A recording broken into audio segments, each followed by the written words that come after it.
Here's what needs to be changed, regardless of any and all secondary needs.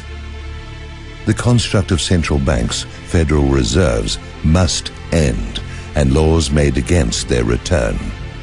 Corporations must be taxed and controlled to the degree needed. Public servants must adhere to things they say, as opposed to what they actually do, under severe penalties to the contrary of serving the very interests they were elected to protect the public from in the first place. Laws can't be laws if they are so easily compromised by the ability of money to provide the lawyers to do so. This is all very general, and we will not be satisfied with any vague embrace of what needs a tighter specification and interpretation. That's not my job. That's somebody else's job.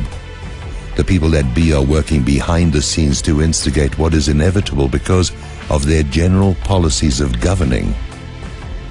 It's coming anyway, so they're trying to control the direction of the flow. Some numbers of their fellows are earmarked for sacrifice to the illusion of justice. It's like the Nuremberg trials, where they tortured the accused to get them to admit to lies in order to set the groundwork for massive lies that followed in the aftermath, and this came about because the neo-Pharisees controlled the Russian agenda due to their authorship of the Bolshevik Revolution. This worked in tandem with the neo-Pharisee cabal that instigated the war in the first place from the American side. All of this was greatly assisted by the money men in London who funneled financial backing through any and every proxy at hand. Simplistic again, but so. It all comes down to money and who controls it. They can switch it on and switch it off. They did so in the Great Depression in order to take ownership of the great many things that are a carbon copy of the same happening today. Goldman Sachs needs to be torn to the ground and utterly destroyed. They're as anti-human and devilishly intent as the Vatican, and no less of a religion. You can argue all you like about unnamed shadowy figures pulling their strings, but if you destroy the agency of their operation, then you've reached these men. The pharmaceutical companies are also heavily engaged in this multi-pronged war against humanity. You can no longer buy many of the natural Chinese herbs and many other truly healing substances, not only because they work, where the pharmaceuticals do not, but because what they make also renders the population docile and disoriented, making them easier to herd and control. Inexpensive natural healing substances cut back on the profits that are made by the butchers of the allopathic medical pharmaceutical combine. That has to stop. I cannot order basic healing items from other countries because the pharmaceutical empire controls what passes through customs into this country. It's the same thing with food. Good and nutritious foodstuffs and the ability to grow and sell them are being systematically legislated against for the benefit of Monsanto and other agribusiness interests. They cynically shoehorned the new laws into a bill dealing with veterans' concerns, and everything else in the bill was threatened if this one, courtesy of Harry Reid, was not also approved. Monsanto needs to be pulled to the ground and destroyed, and their agents imprisoned for murder and fraud. There's no wiggle room with any of these things. They have to be attended to now. If peaceful means do not serve, then the alternative is unavoidable. Much is made of the peaceful revolutionary styles of Gandhi and Martin Luther King. It must be remembered that despite the intent of these efforts, a lot of people got hurt and a lot of people died. The concept is the right one and can ensure an enduring success, but you can't make an omelette without breaking eggs, and you have to be prepared for the worst they can throw at you. After all, you are threatening their illegitimate position from which they are abusing you. They have no conscience, otherwise they would not be behaving as they do.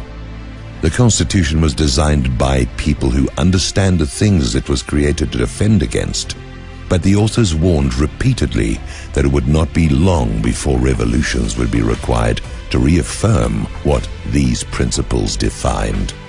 I know that some of you think that the Founding Fathers were a bunch of Luciferians and whatnot. Years ago, I read about the Hellfire Club and Ben Franklin's escapades and the like. Secret societies have always been with us, but they're not all satanic. The good guys have them, and the bad guys have them. Read The Secret Teachings of All Ages by Manly Palmer Hall, and please refrain from telling me bad things about Manly. He was a good guy. End of story. The most powerful thing any of us can do to help with what is coming is to believe in it and see it as a reality. Think of it as a collective revival house prayer. Live with the understanding that it's already here. We need to be peaceful because that is the position of true strength. The position of peace acknowledges that the universe is under benevolent control.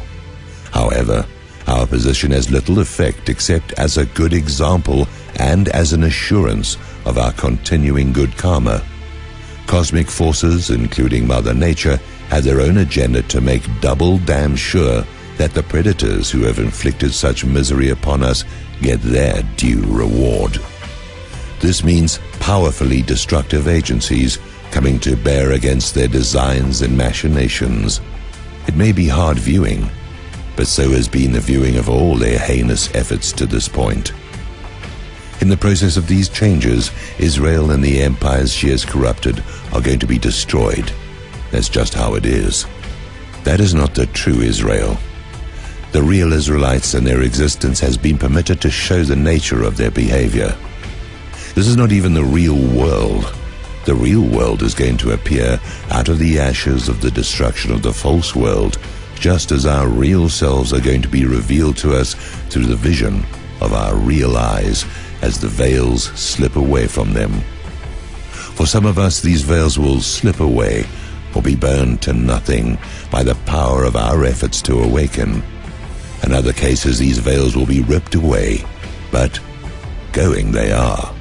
They are going, and no personal or externally controlling force can maintain them any longer in their state of enforced deception. Freedom may be a welcome condition, but it can be truly terrifying as well.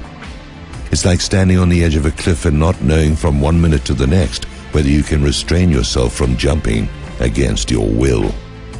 I try to look at my life and what is coming the way I look at dental visits. I look forward to them with positive anticipation because I know the result is greatly desired as opposed to the circumstances that required the visit in the first place. And I assure you that it militates against the worst features of the event. Folks, it's here, and all bets are off on everything.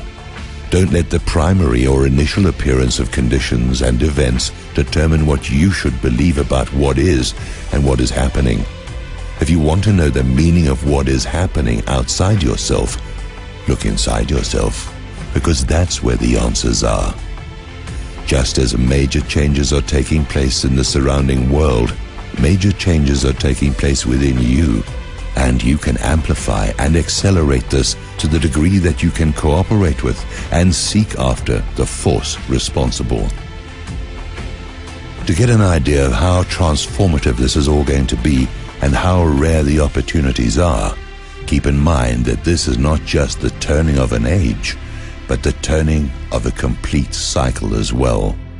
We can't really imagine it, but it does grant some perspective. Do yourself a favor and make a reservation for the winner's court. May the winds of fortune be at your back.